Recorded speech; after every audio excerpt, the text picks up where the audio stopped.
Are you gonna Oh just yeah, you want me to do the raw intro? dog the open? Yeah. Welcome to Backtracking, the show where two old friends do a second listen to influential bands' tracks, every single one of them, one by one, every album.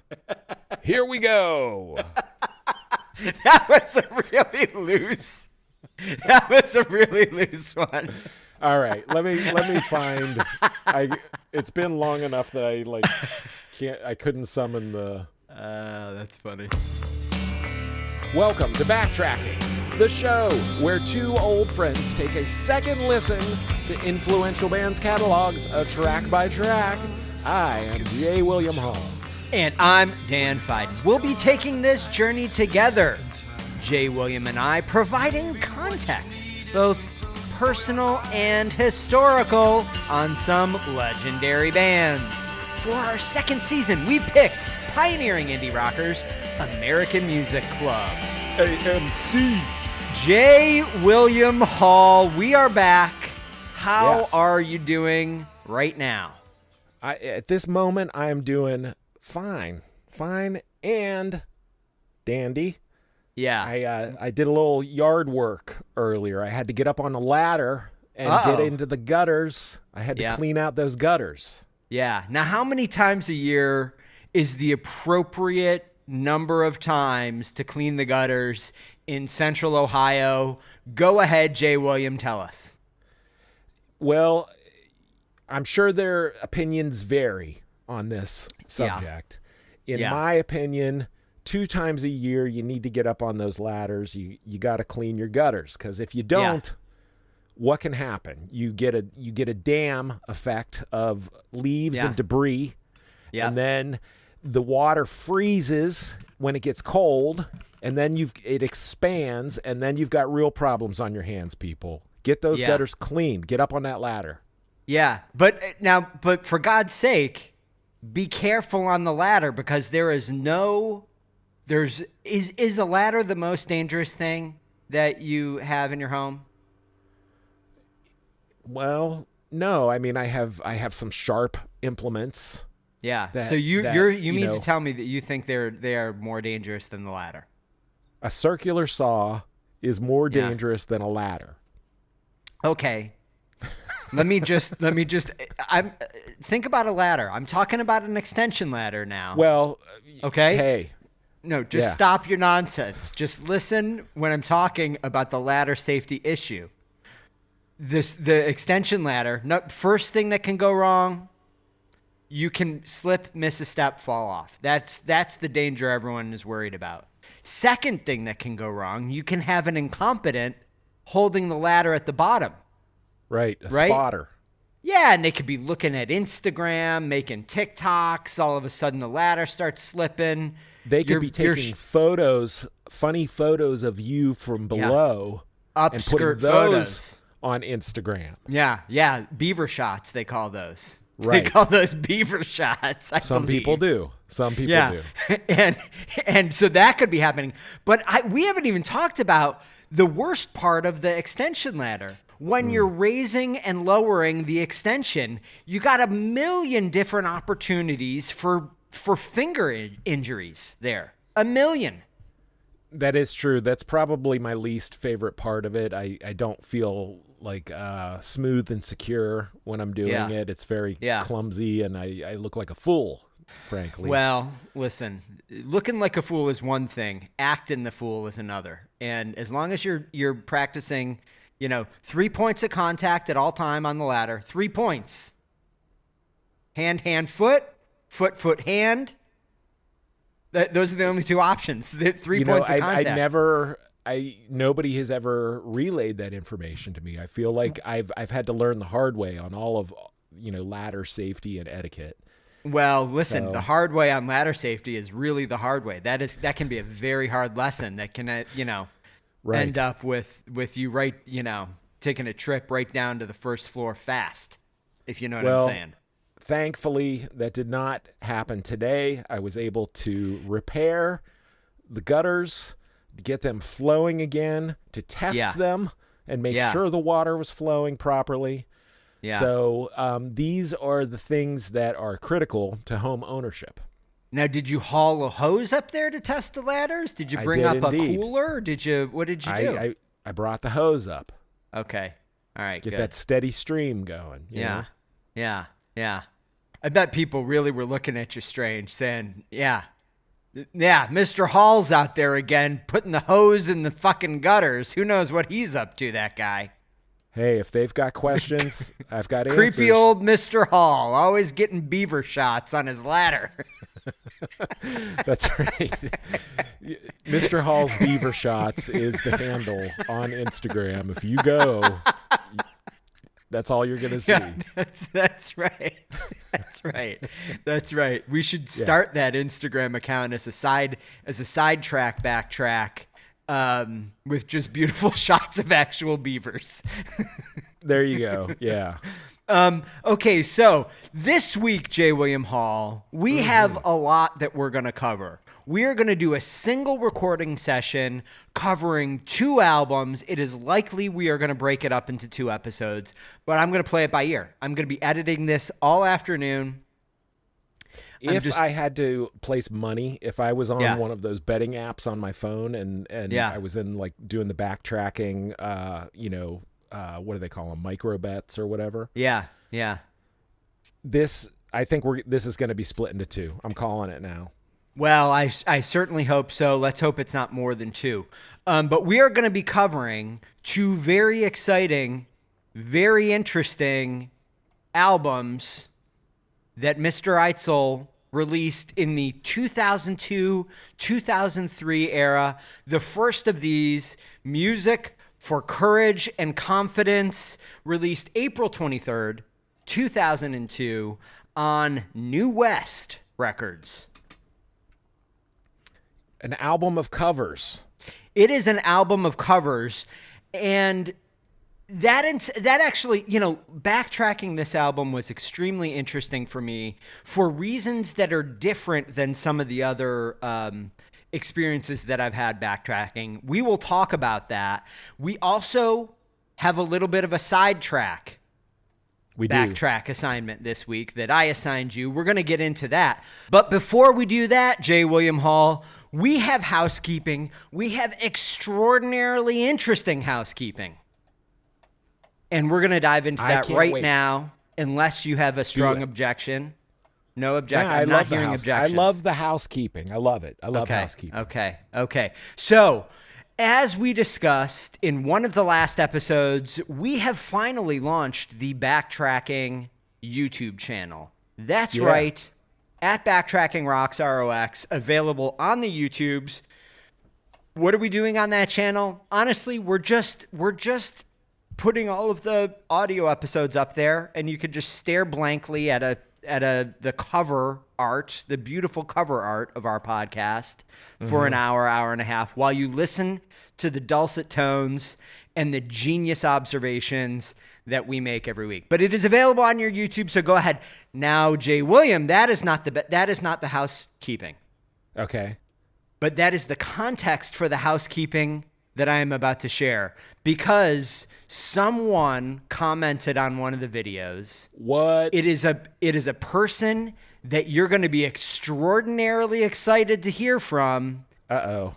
I may say it is someone that you couldn't even imagine we would have had the chance to hear from. It is Simone White. Oh, Simone White.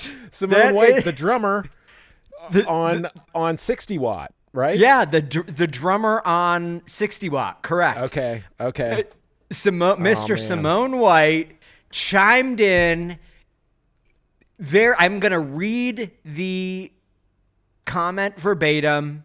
I was delighted to discover that he found the podcast, listened to the podcast, and this is what he said. In response to the many bits of conversation we had over the course of that episode talking about Simone White and his drumming, and some of the things about the drumming on that album that there were moments that we really liked. There were some other things that felt like it was just kind of You know, they hadn't played together all that much. Right. We felt like it was kind of an interesting choice of drummer for Eitzel. Yes. Yeah, all these things that we discussed. Anyway, this is what he said. Mark loves soul music. Drums were played from top to bottom. No cymbals or toms. It's how Mark wanted it. You know what? A lot of economy in the words in that in that comment, just like the economy in the drumming on the album. He is a fucking pro, this guy. He shows up, plays the drums from top to bottom, one take, no toms, no cymbals. It's what Mark wanted, and it's what Mark fucking got. Well, you know what? And that explains a lot. I think a lot of my, commentary was about how at times the drums felt metronomic and they felt like a loop. And so I didn't know whether they just recorded him kind of jamming and then they looped parts of it or whatever. But this seems to imply that he played it that way because that's how Mark wanted it. Yeah. And that whole no cymbals thing. I've heard this. The one that springs to mind is one of the Peter Gabriel early solo albums. He decided he didn't want any cymbals on it. And I think Phil Collins played drums on it. And if you listen, it's like there's no cymbals and it sounds different. It has kind of like a cool, because, the cymbals they cut through everything. They're loud. It's true. So I feel like there's a lot of subtext. There was a lot of subtext in what you just said. You think that I play too much cymbals. Sometimes when we were at practices, you and I played in more than one band. That's together. That's right. And you'd bang, bang, bang, bang, bang. Yeah. Too many cymbals. And, too busy on the cymbals is what you're trying to say. Why don't you just fucking say it, Jay William? Why don't you just stop beating around the bush and say it? Now, I play drums, a little bit myself. Yeah. And I'm in a band currently where I'm the drummer. And I go out of my way to not be banging on my drums when the guys are trying to talk or work out their part or whatever. And you're saying that I did that. I'm not saying anything. I'm just putting. Why don't you come down off the fucking high horse, the percussion high horse, for once, and backtrack with me? I learned from, being not the drummer. Well, how to be a drummer, how to not play cymbals, and how to not play the drums. Well, fair enough. Well, hey. So anyway, Simone White, thank you so much. Yes, I was so excited. I was so excited to get any comments. And then when I saw it was Simone White, I was just like, holy shit, what a delight. So I really appreciate that. It answers a few questions that we had on 60 Watt. I would encourage everyone, if you haven't listened to that episode, go back into it. And definitely, if you haven't listened to that album in a while, that one I would say is 100% worth a backtrack. It is it's an interesting record. Second comment we got on YouTube, it was from a user that went by the name of Hiroshima Yeah. Okay. And I'm just going to paraphrase this one, but my assumption here is that this person is a journalist or was a journalist, and they said they interviewed Mark back in the AMC days. And the photo on the cover of Engine, if you go back to that episode, our first Engine episode, that in fact probably we got my recollection is we got a we already know that we talked too much about the cover of Engine. Yeah, thanks, well, Michael. Michael, why don't you go fuck yourself? Fuck your eyes, fuck your face, and just fuck yourself, okay? And so apparently we didn't talk quite enough about it because Hiroshima, wanted to bring up this topic again. Okay. And see, what Hiroshima... we're just giving the people what they want. That's right. It is Mark... He was told in the interview that the photo on the cover is, in fact, Tom Mallon's little brother. Oh, if you remember from that episode, we had gotten conflicting information online. We heard Tom Mallon's little brother. We heard Eitzel as a boy. And the AI also told me that it was Who was it? It was like the said, drummer like, somebody, of Lynyrd Skynyrd or something. Yeah, like completely unrelated.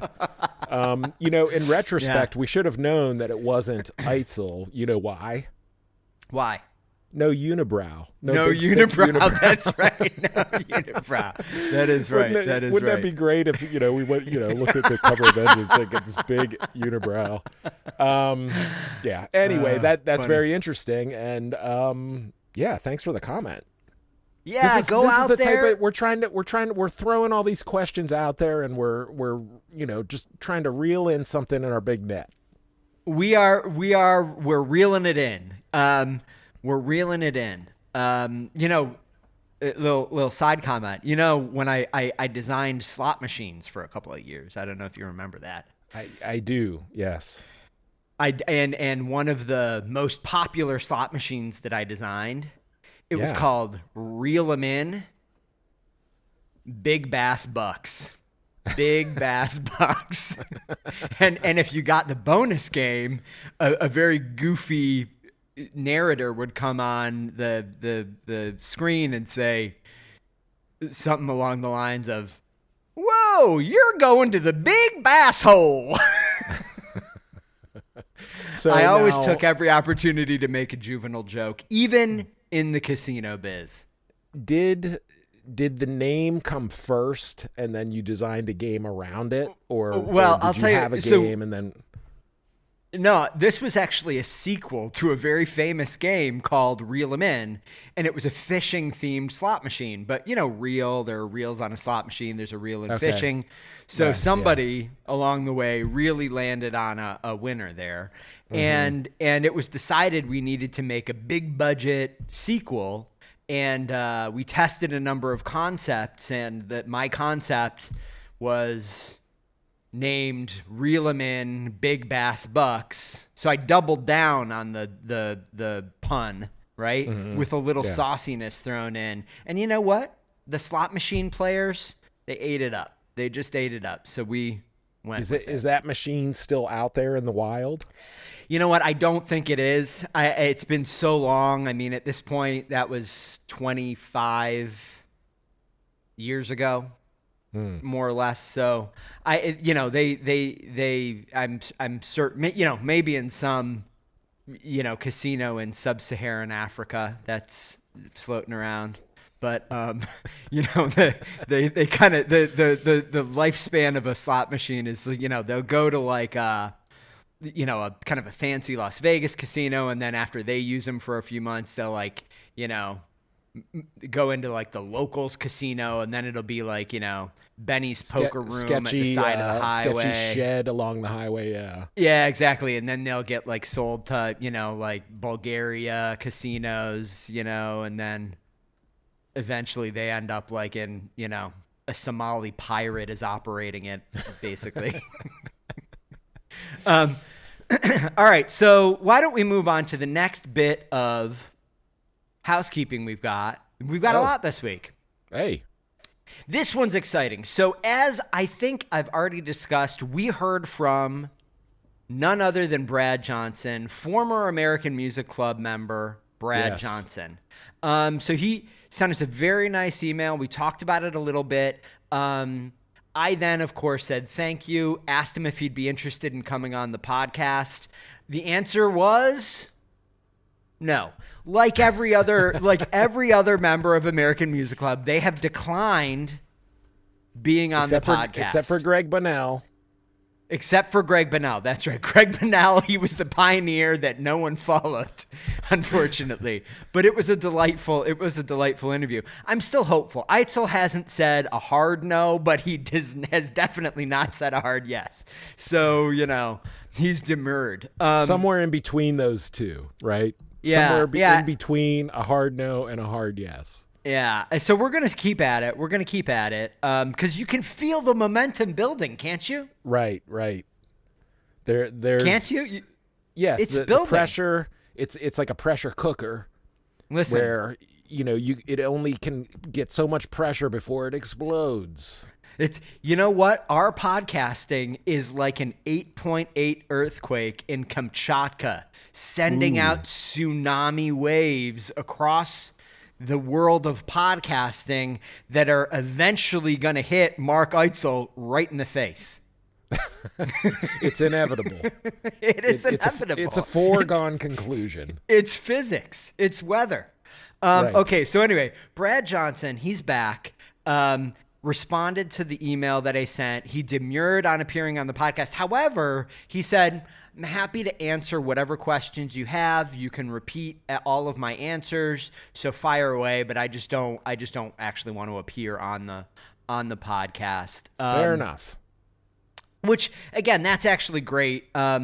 He shared a little bit about some of his living situation in those days, and you really get a little bit more of a sense of, I don't want to say it was kind of like a bohemian art commune lifestyle, but it wasn't not that. I mean, it really does seem like a lot of these people that are mentioned in the early songs, Tom Mallon, Mark, Kathleen, Brad Johnson, they all kind of, were roommates at various times, and they all were in one another's social circle.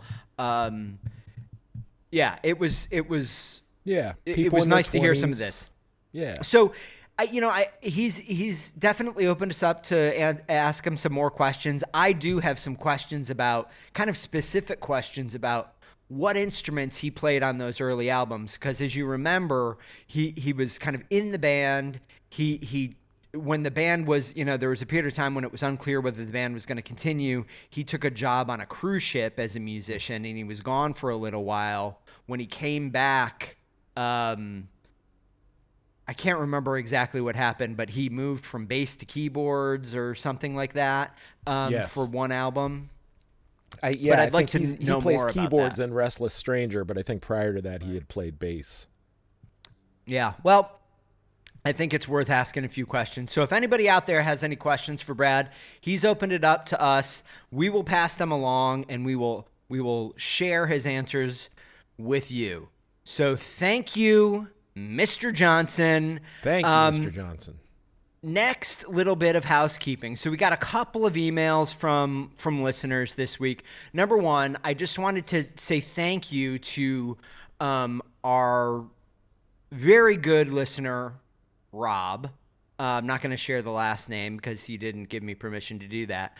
But he shared a nice story about in relation to us covering Super Hits International. He purchased one of the original copies of this directly from Eitzel at a show, and he said, I'm just going to read it verbatim.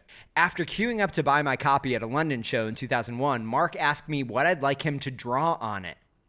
So Mark was drawing the covers of these by request live as you bought them, which I think is so cool. What a great little like piece of merch. Mark asked me what I'd like him to draw on, and in a flustered moment that I still cringe over, I replied, maybe the two of us having a beer. Mark understandably rejected this faintly tragic suggestion and instead drew a picture of himself wearing a dunce's cap with the word no written on it. Then he says some very kind words about Mark and some kind words about the podcast, but he gave me permission to share he sent some photos of his copy, including the drawing, and I'm gonna after this, when this episode airs, I'll share this onto social media so you can all see exactly what it is that Rob got. Thank you much, Rob. That's awesome. Thanks, Rob. And finally, we got an email from Isaac regarding the Caught in a Trap episode that he just listened to. He shared it was a very kind email, and I thought a very sweet story that I think is a little bit of an avatar for probably stories that a lot of us have, right? I think many of the people, just based on the data that I see, most of the people who are listening to this podcast are roughly our age, somewhere in their 40s, 50s, and have, strong kind of emotional connection, formative events and times in their lives in their kind of 20s.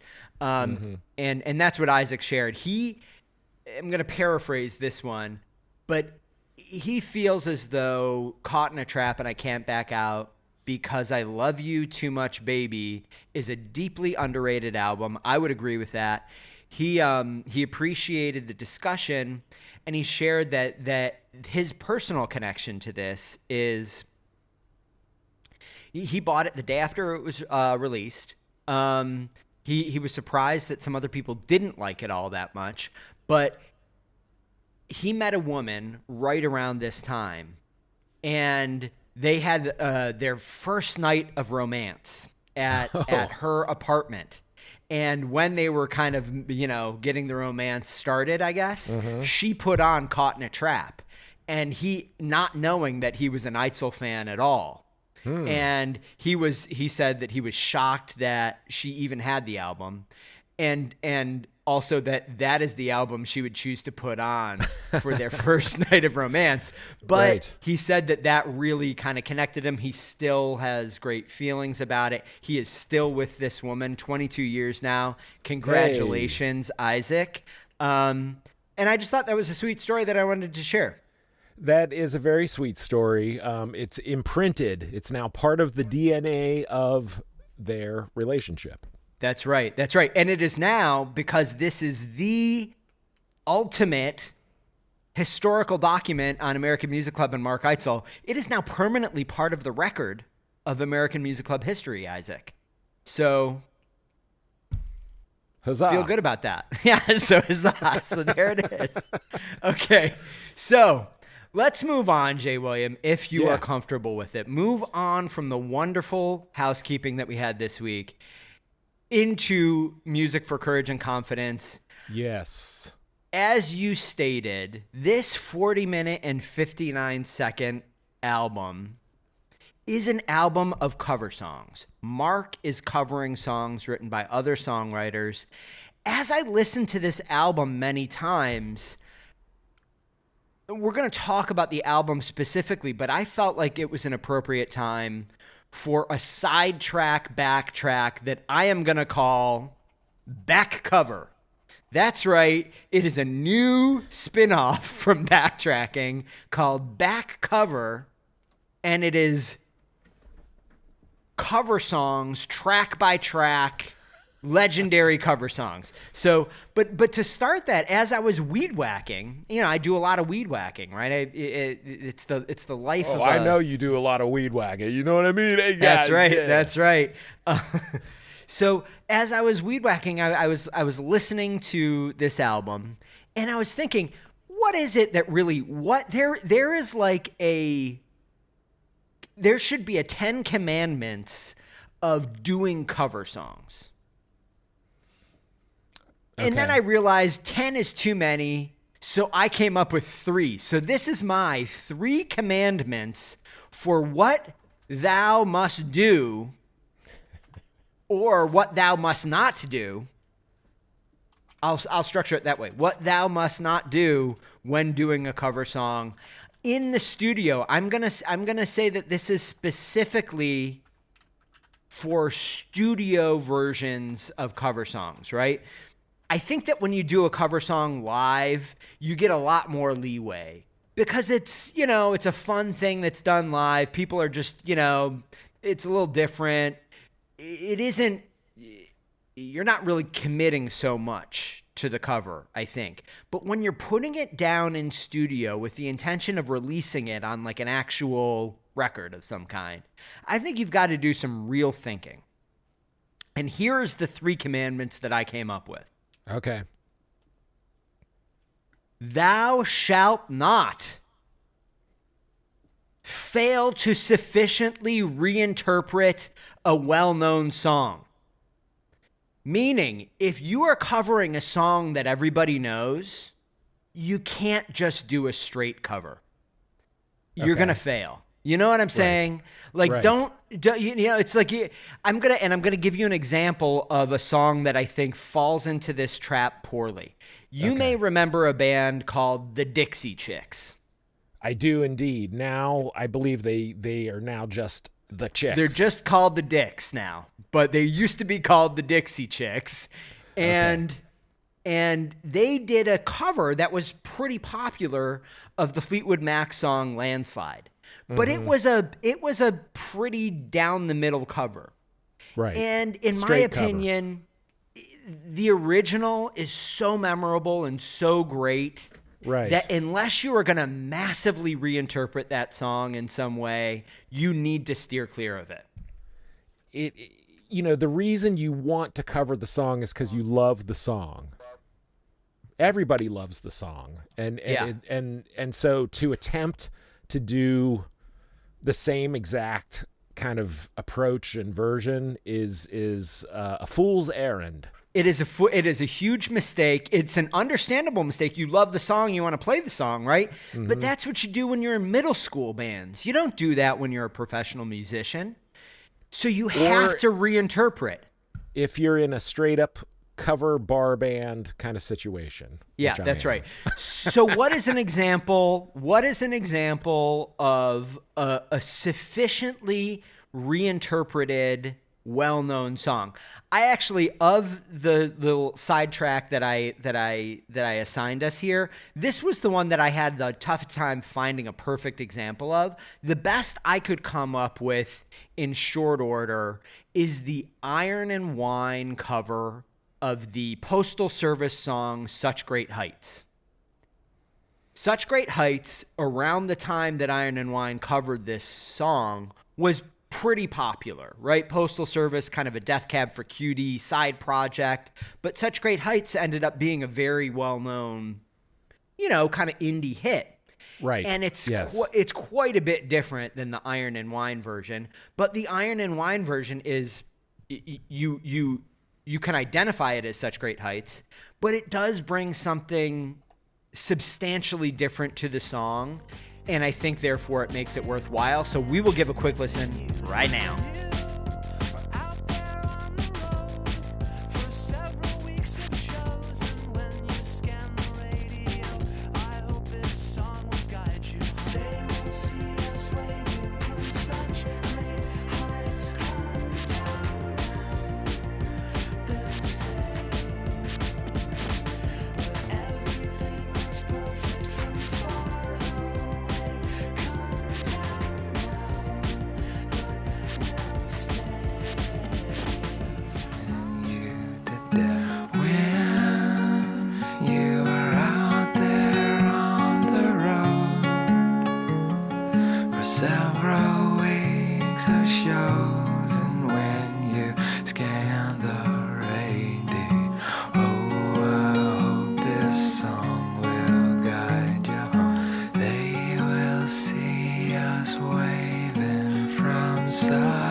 Okay, J. William Hall. That is commandment number one. I'm gonna go to your stuff too, because I know that you've got this assignment, but I have commandments. I made commandments. I didn't put mine in the format of commandments. Well, that's because I am like a modern day. You're like a Moses. Right? Moses. I was about to say Noah, but no, Moses was the commandments guy. Okay, commandment 2. Thou shalt only cover no, I shouldn't say only. Thou shalt cover an unknown underground song to expose it to a new audience. Okay? Let me I'm going to have to wordsmith my commandments a little bit because they're not quite as tight as they should be. I hope you're not carving these into stone tablets as you're saying them, because that's going to be you're going to go through a lot of stone tablets. No, it's okay, so what I mean by this is there are songs out there that are beautiful songs, but they're not widely known, right? Or it's a beautiful kind of classic country and western song, and some R&B singer happens to love it, but they want to bring that song to a completely different audience, and so they're going to do their own different version of that song, right? Yes. And I think that's always kind of exciting. Not always exciting, but I think that is an exciting, justified reason to do a cover. And the example of this that I'm going to share with you, you probably have not heard, but it's a terrific one. Ryan Adams, indie singer-songwriter, country and western, leader of the band Whiskey Town. Yes. Not to be confused with Bryan Adams. Bryan Adams, different guy. Ryan Adams has floppier hair, significantly floppier hair. So Ryan Adams does a beautiful cover of the Iron Maiden song Wasted Years that is heartfelt, singer-songwritery, grab the Kleenexes, you know, all of that you would never get if you heard the Iron Maiden version. And the people who are listening to Ryan Adams, I would say by and large, are not listening to Iron Maiden and probably don't know that song. So I think that's a really cool way to approach a cover. Yes, I agree. So here it is.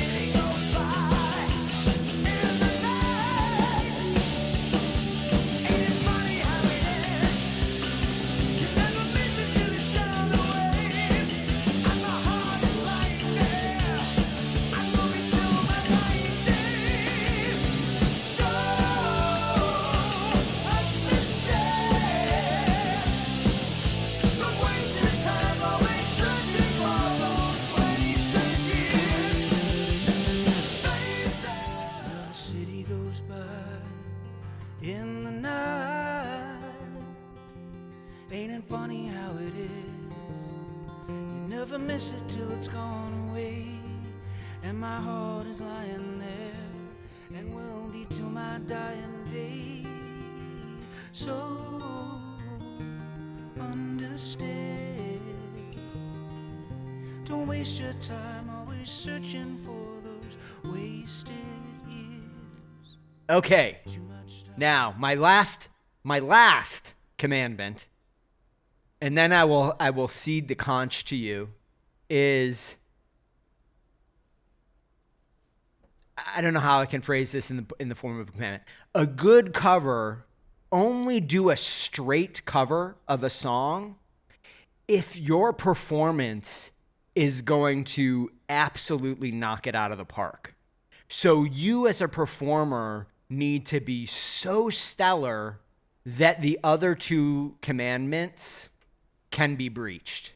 But you really need to be honest with yourself about whether you have hit this high bar. There are two songs that I thought of here that I think qualify. Number one, you got to do it. It's an obvious choice, but Jeff Buckley doing Hallelujah. Right. So we'll listen to the second of that right now.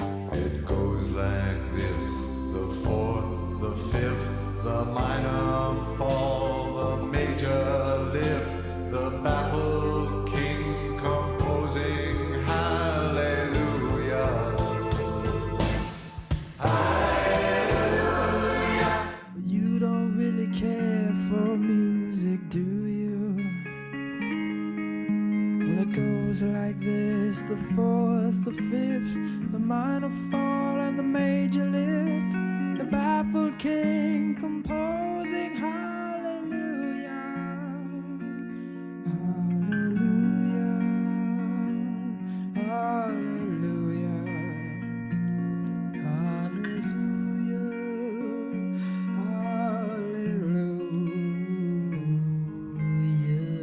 Now, of course, Buckley's version is really a cover of the John Cale cover of the Leonard Cohen song. If you listen to the John Cale version, a lot of the melody stuff that Buckley does is really, he's covering John Cale doing. But you don't really care for music, do you? It goes like this: the fourth, the fifth, the minor fall, the major lift, the baffled king composing hallelujah.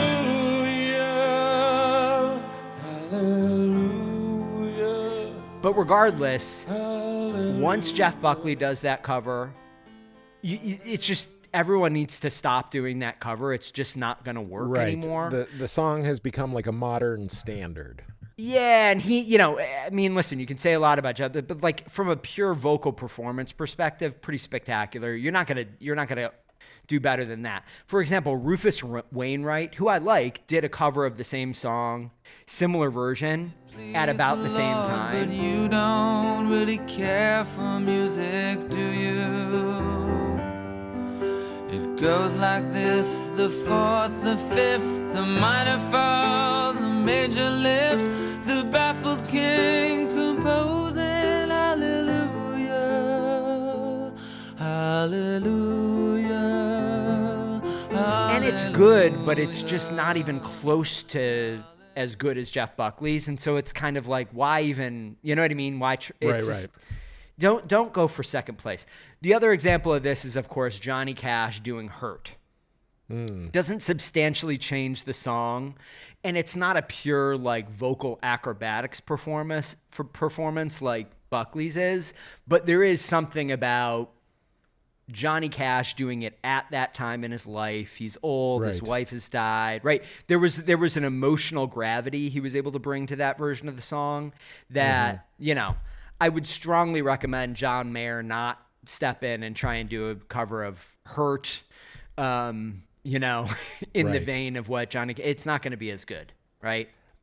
Yes, and of course Johnny Cash did a whole series of full albums of covers, which were, I think he didn't choose all of them. Like I think Rick Rubin was producing, and he, pulled them from all over the place, cross genres, cross eras, and delivered through Johnny Cash's voice that alters them in some way and makes them kind of like he had quite a run of albums of top-notch covers. Yeah, but I think within the context of why did I come up with this list? Why did I assign you this sidetrack? We'll talk about it in a minute, but I want you to go through your list. But I think this is the framework of thinking that you're going to hear me apply to my backtrack of Music for Courage and Confidence. But go ahead, Jay William. Okay. I want to hear yours. It's a sidetrack with a purpose. All right. So the first one that I want to point out, and again, I did not put my opinions into thou shalt not declarations. I just picked Why not? handful. Why didn't you do that? Why? I didn't realize that was part of the assignment. Okay. I didn't read all of the instructions fully. So I have all this space on the tablets now. What am I going to? I'm just going to have to do a drawing. Okay, listen. So this is an example of a song that I think meets your first commandment, which was if you're going to do a well-known song, you have to reimagine it in some way. You can't just deliver a straight cover of it. Yes. Devo, I Can't Get No Satisfaction.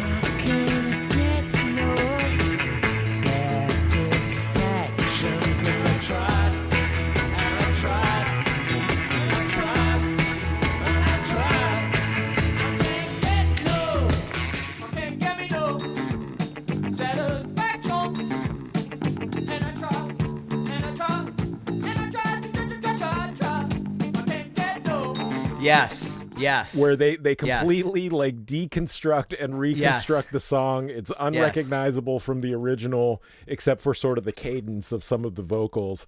It's hilarious on one level, but it's also like just kind of musically cool. And, and because that song was, I think, so associated with this like kind of macho, whatever, sort of thing that the Rolling Stones had at that era, and Devo kind of doing it in their like, in their style. It works on a lot of. This is a great example. I think it works on a lot of levels. Actually, it's a good song to listen to. It doesn't in any way compete with the Stones version. It in some ways like acknowledges all of the stuff around the Stones version and subverts that a little bit. But yeah, this is a great pick, Jay William. I love it. Okay, so here is an example of a song where somebody took I mean, and this is a popular mode of doing covers, taking an old song from like 20, 30 years ago and doing more or less a straight up remake, but because of, the natural advances or evolution of sonics, over time, it's sort of a bigger, bolder kind of take on, a song that people have kind of largely forgotten about. Yeah. In this case, it's The Clash, I Fought the Law, which is a cover, is a cover of a song from the 60s, I think, maybe even the late 50s. And, but if you go back and listen to that original version, all the elements are there. It's the same song, but the Clash's version sounds bigger and it hits you a little harder. Yeah. And, I think it's a great version. The original is great too, but all right, well, why don't we just assess it right now? All right.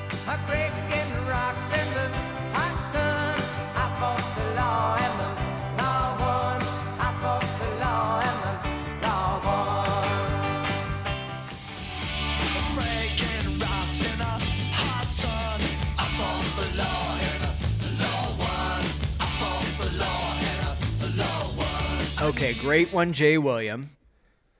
All right, and so for my final one, this is, there are many examples of this, but one that stuck with me, I was a huge fan, still am a huge fan of a band that would be an awesome season of backtracking, a shorter season of backtracking, potentially. Galaxy 500, except that if I were to get into it, then I would have to follow down Luna and Dean and Britta and Damon and Naomi and all the side projects, and it would end up being 50 episode season as well. They did this is an example of taking a kind of obscure song from the past and doing your own spin on it, which was this was a B-side to their 4th of July single. So what was that, 91 or so? It was a Velvet Underground song called Here She Comes Now. And I was introduced to the song through the Galaxy 500 version. That's the one that I heard first, and I just read on the liner notes that, it was written by Lou Reed or whatever. So, it sort of, but they do their own version. This is a total slow core. I mean, this is Galaxy 500 at its slowest core. And I think it's a great cover. It's a great song. I never would have probably heard the Velvet Underground version, if this one I hadn't heard first. So, just another one I'm throwing out there. All right. Well, I have not heard that one, so we're going to share it right now. Shiver comes now, now. Your shiver comes now, now. Your shiver comes now, now. Your shiver comes now, now. Your shiver comes now, now. Your shiver comes now.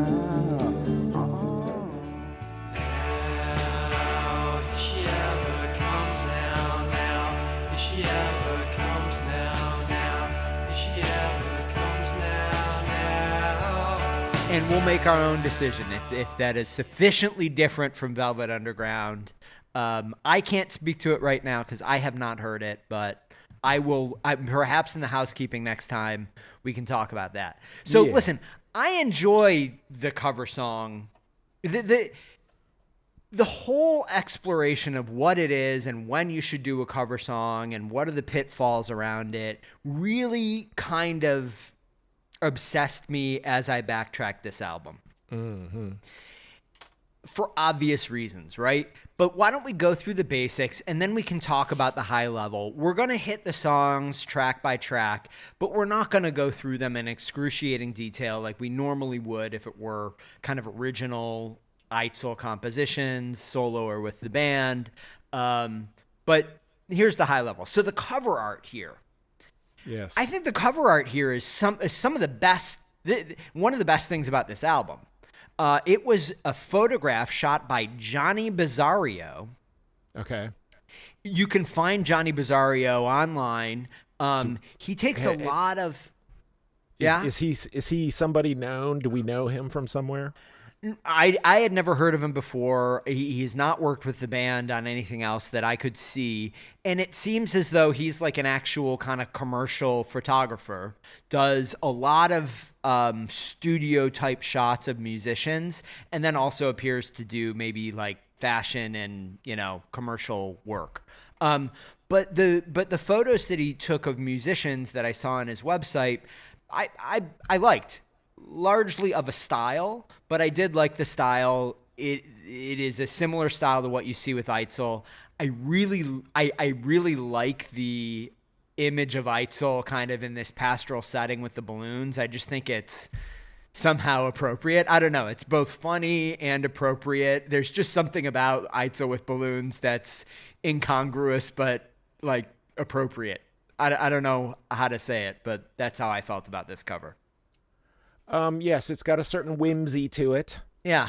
There is sort of the it looks like he's about to let the balloons go and they're going to float away. And it's like, the symbolism of like the little boy losing his balloons, like up into the sky. Like it definitely feels like that's about to happen here, which I think is an appropriate sort of metaphor or whatever for, kind of the vibe of Eitzel's songs and whatnot. Yeah. So Johnny Bizarro, go check him out. I was a fan. So production and arrangements here. This is where I started to get interested in what was going on with this album. Okay, 2 producers listed in addition to Eitzel.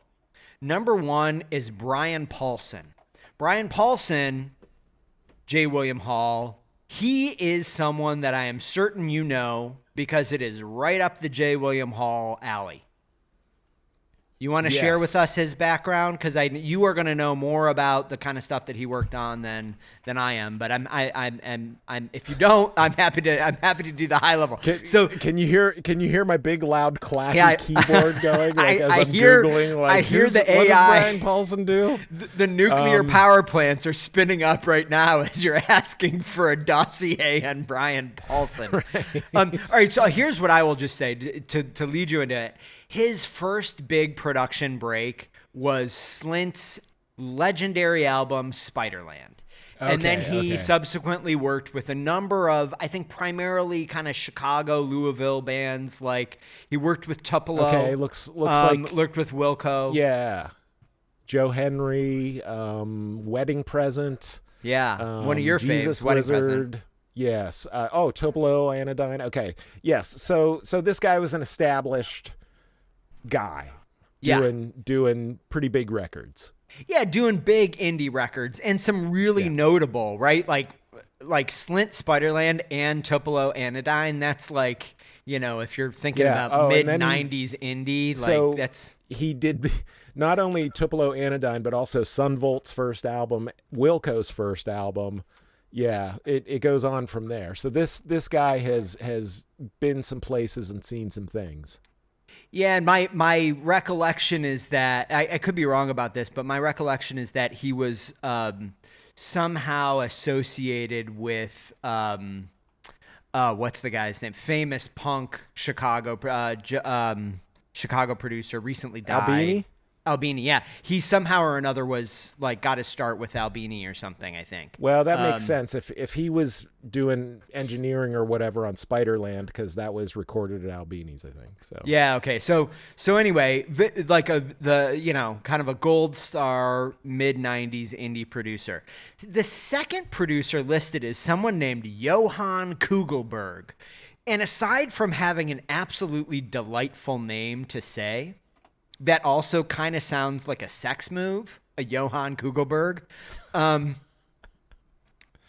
was like, who is this guy? He has no music credits. He basically is an art curator and some kind of author and kind of quasi-academic who specializes in basically like rock music and like indie rock music, indie rock scenes and all of this. And I don't want to sound too dismissive. I'm sure this guy is absolutely fascinating. But when I was looking him up, it's like, oh, he's curating something in the Hamptons, and then he's teaching one class at NYU, and he's, you know what I mean? He just seems like one of those kind of cooler than you New York people that you kind of want to punch right in the nose.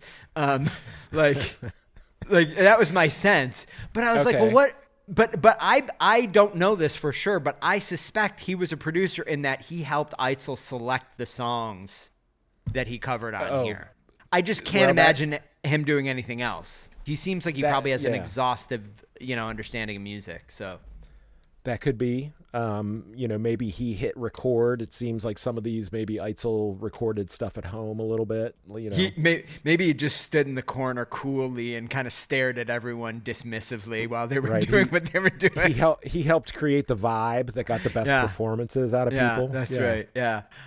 So, Johan Kugelberg, make sure that, you stretch out before you do one of those. So the band on the album, I also thought was pretty interesting. Yes. First credit listed, J. William Hall, A&R for New West Records. I don't know why I'm including this in the band, but that's just where I put it. So A&R, Peter Jesperson.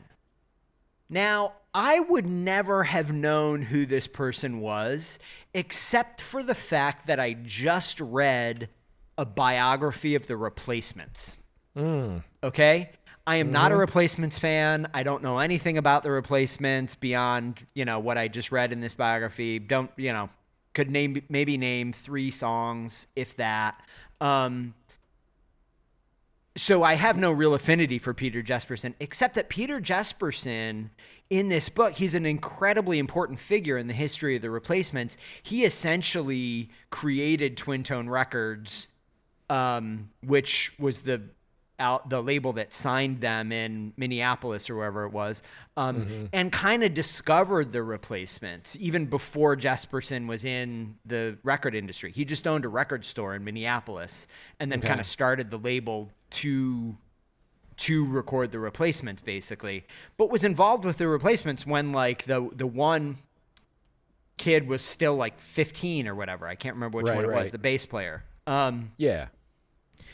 And was like a guru for them for years. And then they had a kind of a parting of the ways. Okay. So I'm looking at his credits on Discogs, and he was the founder of Twin Tone, but then it also describes him as a manager for New West Records. So it could be that, obviously this album came out on New West, so he may have been, how that happened, or he was kind of the person running the album from the New West perspective. Yeah. Well, he's basically like the John Cusack character in High Fidelity. Yeah. So you read a whole book about the Replacements, but you haven't listened? Yeah. I've heard enough Replacements to know that they're not really my taste. They're a little too punk. I don't like punk really at all. Right, you're sophisticated. And things that are punk adjacent, I don't really like either. I haven't ever really been into the sloppy, if that makes sense. You know what I mean? That's more like their early style, and then they get less sloppy over time, and they get more like power pop, kind of, Yeah, well, that's another genre that I don't like. I don't like a power pop, So well, then you would love the Replacements. I don't like the band, but I love a rock band biography. There is not a rock band biography that I will not pick up. I've read a lot of them. So anyway, from the okay, so now we're going to get into the actual band. So who played drums? Larry Mullins. Not Larry Mullins Jr., Not Larry Mullins Jr. It's his dad. It's his dad. It's Larry Mullins Sr. Right. Amazing, and you didn't even know.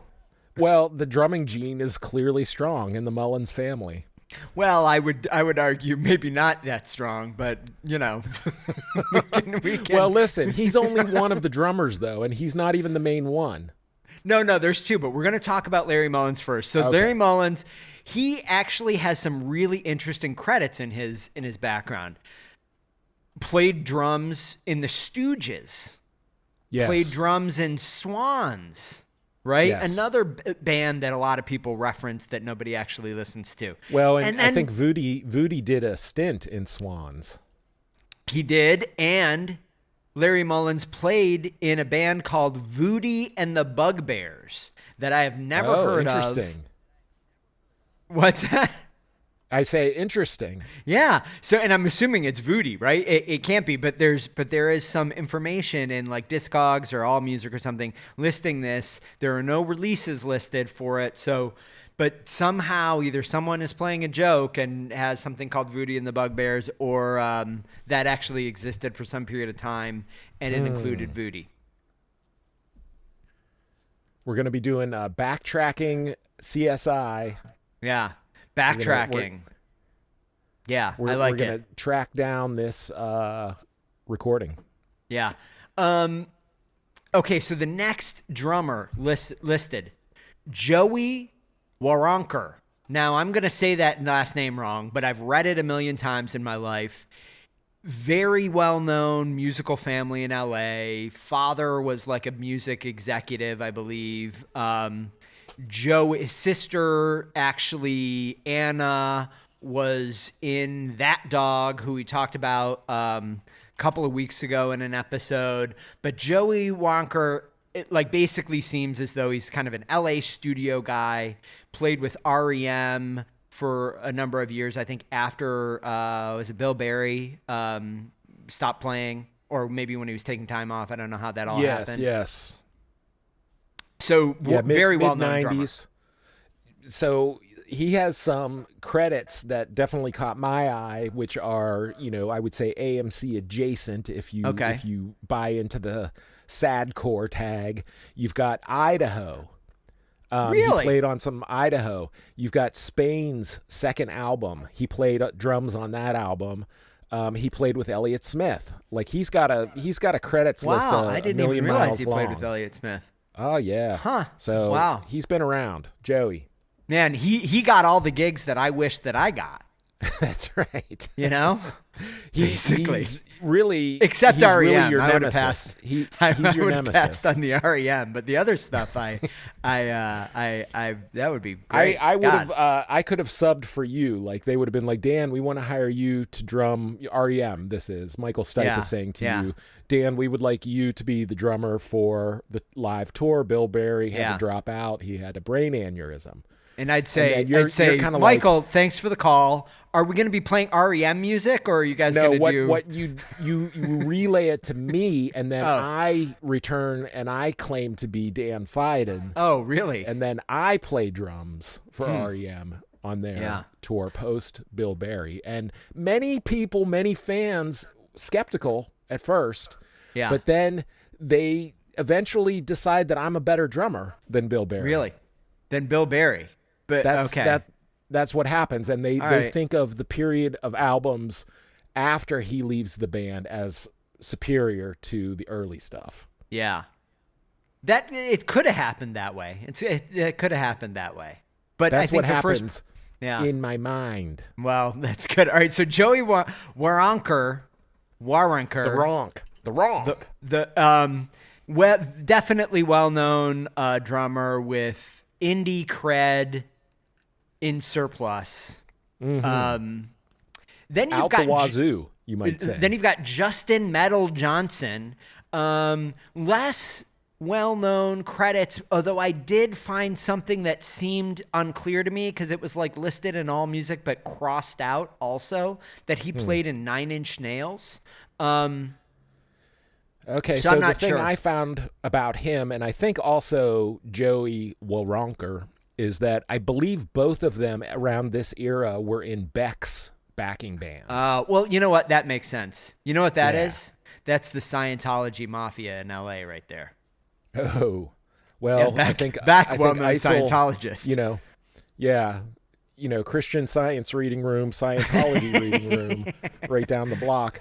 So I think both of these guys may have been in Beck's backing band at that time. I saw a terrible concert one time in Chicago, Beck. Really? And the venue was awful. It was one of the giant theaters, and it was 99, 2000 or whatever, and we were so far back. The sound was just like so cavernous. It was awful. Anyway, those guys may have been there that night.